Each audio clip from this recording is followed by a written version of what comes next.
Hi everyone, today's video is going to be a bit different because you may have noticed I haven't uploaded a video in a while. That's because I've had a lot of stuff going on personally that I've had to spend a lot of time on.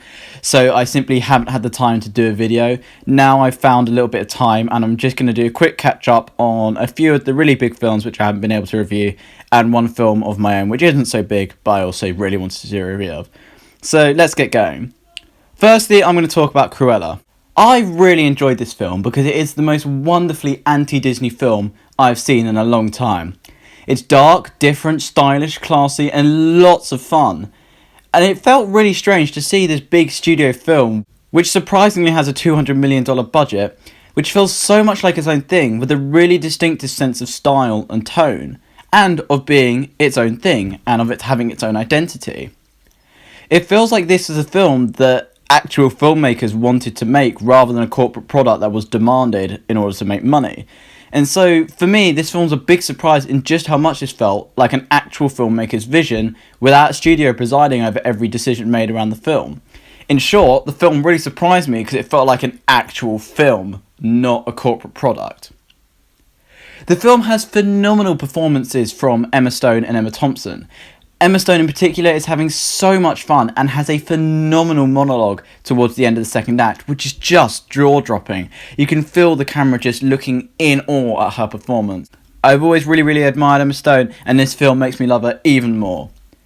Emma Thompson is also deliciously evil and feels like a classic villain in the making, and I wouldn't be surprised if they do a sequel to this film, they bring back her character. Also, as expected with a film about fashion, it has incredible costumes, although I wish some of them did have a little bit more time to shine. It also has phenomenal production design and soundtrack, which I think are big reasons why the budget for this is so surprisingly high. All round, this is a very different film to lots of major studio films, especially for a Disney one, and for me, it was great fun because of it. And I feel as though this will be the new favourite film for a lot of people who only really watch mainstream films, because of how different and distinctive and an actual film it feels like. So I'm going to give Cruella an 8 out of 10. Really good fun and I would definitely recommend it. Next we have A Quiet Place Part 2.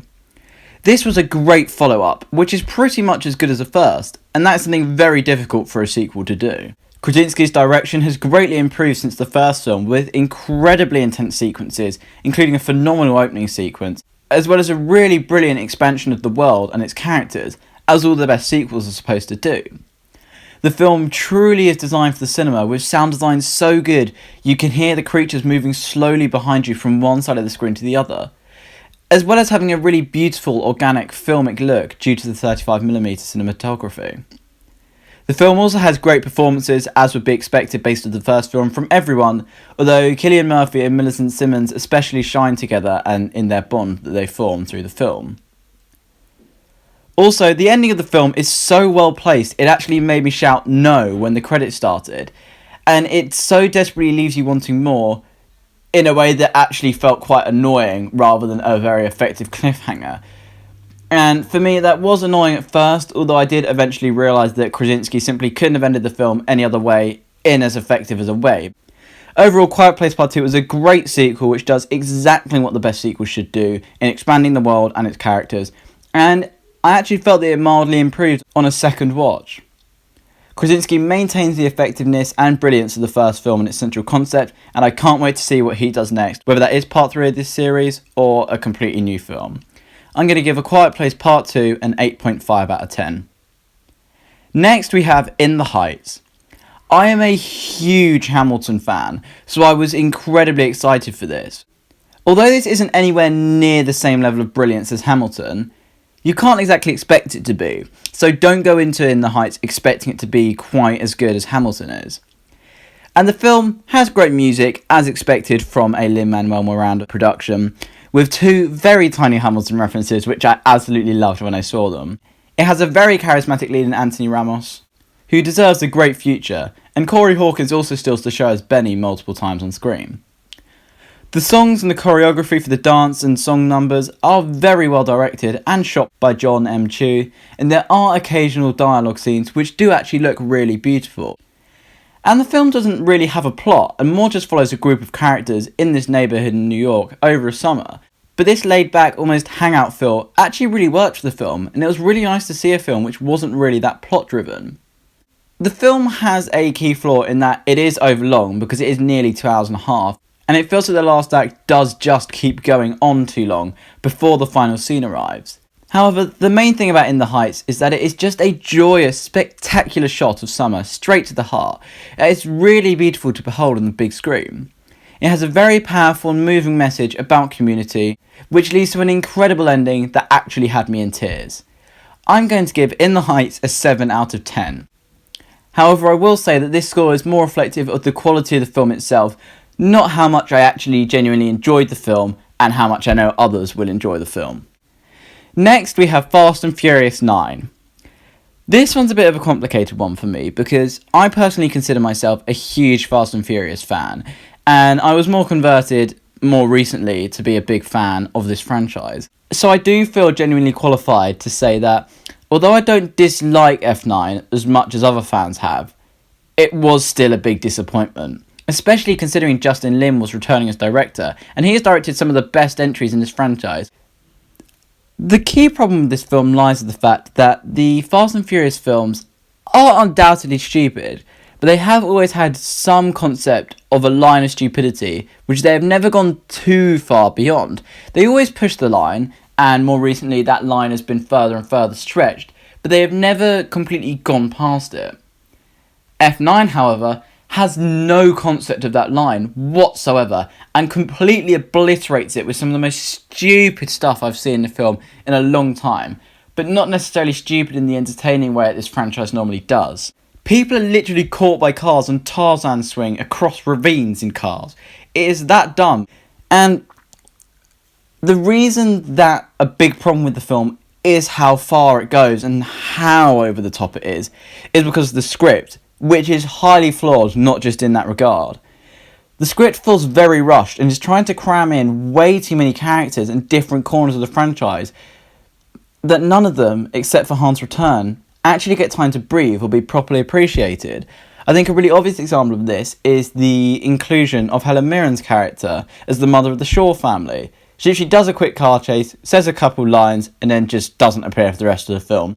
And due to how much the story is being crammed in, there's only really 3 big action sequences, which, although they are very entertaining, I will admit, that's not really that much for a film like this. You need to have more consistent action scenes and then your slightly bigger ones the whole way through, rather than a couple of small fight scenes in between and 3 big ones in the start, middle and end.